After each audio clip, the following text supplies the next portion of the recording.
Waan baay'ee waan impaayirtii kaasaa turre amma gama ijoo tokkotti deebinaa fuuldura kana gaa amajjiin tokko fi barrii jijjiirraa bara 2024 fuula dura kana kee jira. Amajjiin tokko guyyaan woboodhaaf maali? Ammoo akkamiin kabajamaa? Kabaja kanaan wal qabsiistanii daallan dirree cufarra jiran zooniilee adda addaa irra jiran uummata Oromootii fi qaamota sabboontota mararfattoota qabsoo bilisummaa Oromootiif ergaa maalii qabdu guyyaa kana ilaalchistanii? Bareeda. Amajjiin tokko guyyaa woboo jedhama. Guyyaa woboo kunuu maanii jennee gaafa tilmaamne guyyaa woboo jechuun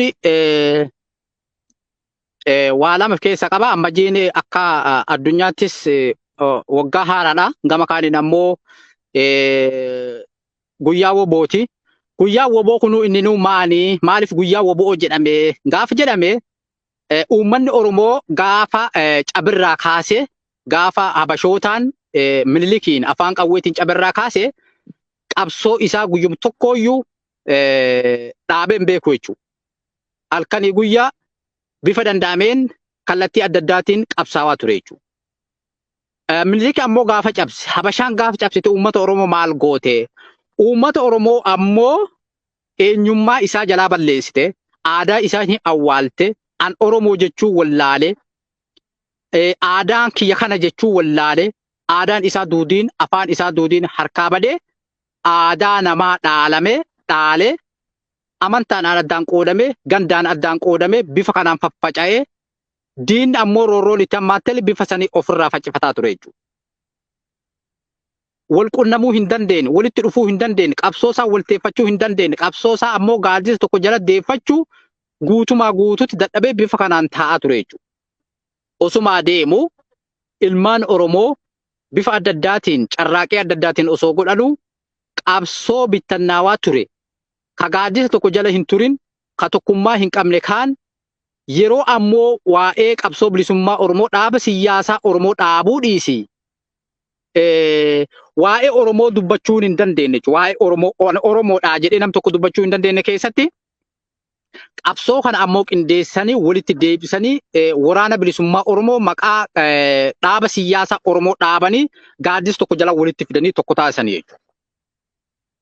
Yeroo san keessatti ammoo haalli dammaqiinsa uummataallee baay'ee gadi bu'aadha. Oromoon an Oromoo jechuu hin beeku, gandaan wal yaama, amantaa wal yaama, an Gujiin, an Arsiin, an Boorana jechuu beeka malee an Oromoo jechuu wallaaleera jechuudha guutumaa guututti. Haala hamaa san keessatti yeroo afaan Oromoo dubbachuu hin dandeenye, yeroo waa Oromoo dubbachuu hin dandeenye san keessatti ilmaan Oromoo ammoo ofirratti murteessanii dhaaba siyaasaa uummata Oromootiif ta'u akkaataa uummata Oromootiif ta'u maletti uummata Oromootiif siyaasa bifa kamittuu isa barbaachisa kan jedhu dhaaba siyaasaa adda bilisummaa Oromoo dhaabanii dhaabni kun ammas waraana qabaachuu qaba. Namni waraana hin qabne, sabni waraana hin qabne, horii dallaa hin qabne jechuudha. Horii dallaa hin qabne abbaan barbaade dallaa hin qabu, waan irraa ittisu hin qabu. Horii dallaa fi waardiyaa barbaachisaa jechuudha. Horii tokkoffaa dallaa hin qabu. Bineensa abbaa barbaade dhufee nyaatee haga barbaade keessaa nyaatee haga barbaade dhiisuu danda'a jechuudha. Bineensa adda addaatti nyaata. Waraabessi nyaata, neenqi nyaata, yayyiin nyaatti, bineensi kamiyyuu akka barbaadetti nyaachuu danda'a. Dallaa yoo hin qabne jechuudha. Kanaafuu akkasumas uummata Oromoo bineensota kana irraa ittisuuf waraana mataa isaa qabaachuu qaba. Waan isa ittisu, waan isarraa wadhoogu, waan bineensa isa nyaatu kana irraa ittisu dhaaba siyaasaa qofa gahaa miti. Waraannis ammoo bineensa isa nyaatu kana irraa ittisu waraanni barbaachisaadha jedhanii haala hamaaf dadhabaa san keessatti waraana bilisummaa dhaaba siyaasaatii fi waraana bilisummaa Oromoo ammoo ijaaranii hundeessan jechuudha. Yeroo san keessatti ammoo bu'aa baay'ee hedduutti isaan mudate, rakkoolee hedduutti isaan mudate. Namooti baay'een hin wareegamani. Namni yeroo sanitti uummati Oromoo carraa barnootaa argataa hin turre. Namoota muraasa, namoota lakkoofsaan baay'ee xiqqoo ta'an tokkotti carraa barnootaa argate. Namoota carraa barnootaa argatan hundinuu warri isaan qindeessan hundinuu irra caalaa isaanii maal ta'anii hin wareegamanii jechuudha. Eega wareegamaniin ammoo qabsootan ammoo haala adda addaa keessa ture. Haalli yeroo sanii ammoo maal fakkaata? Uummati Oromoo dammaqiinsi isaa homaa hin beeku akkuma hangafsiin jedhee garaa biraatiin ammoo teekinooloojiitiin biyyattii sadarkaa kam bira jirti? yeroo wal qunnamtiin akkana hin jirre yeroo hooggansi isaa hooggana qunnamuu hin dandeenye yeroo miseensa wal qunnamuu hin dandeenye kan dachee Oromiyaa kana guutumaa keessatti miilaan kaabaa ka'anii ji'a lama ji'a sadi deemanii gabaasa walirraa fudhatan ka bilbilaa waliin dhageenye ka osoo rakkatee waliin dhageenye ka doo dhiphatee waliin dhageenye waan ittiin waliin dhaga'u waan ittiin wal tumsu hin qabne akka yeroo ammaa kana bakka feetelee yoo jiraatte warra hooggansi isaa bakka san taa'ee deeggarsa yaadaa deeggarsa bifa kamiyyuu miseensa isaatiif godhee bira dhaabbachuu danda'a jechuudha. Wal bira dhaabbachuun hin jiru jechuudha. Yeroo san keessatti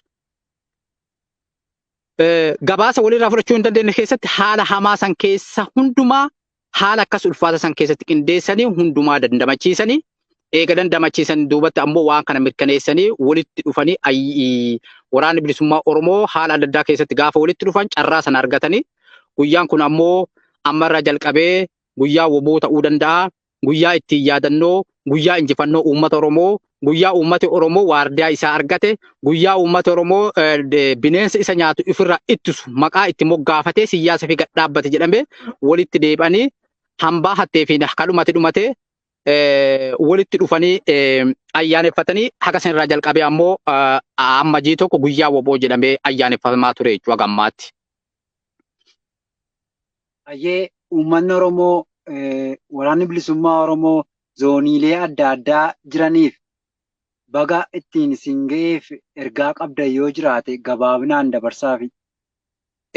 Bareedaa dura waa'ee ayyaana waa'ee guyyaa woboo kanarratti dubbadhe achiin dubbatti dabraa kan hin xumuranne guyyaa woboo kana ammoo uummata Oromootii fi daallan akkamitti laalluu qabanii uummata Oromoo ammoo guyyaa woboo jechuun guyyaa seenaa qabeessa guyyaa isaan ammoo sagantaa siyaasaa ka duraan hin qabne sagantaa siyaasaa uummata Oromootiif ka ta'u ka saba kanaaf ta'u ka hegeree uummata Oromoo borulleef ka ta'u ka Oromoof Oromiyaaf ta'u ka yeroo qindaa'e waan ta'eef akkasumas waraanni isaatti ijaarame waan ta'eef guyyaa kana ammoo akka guyyaa addaatti godhee laaluu qaba.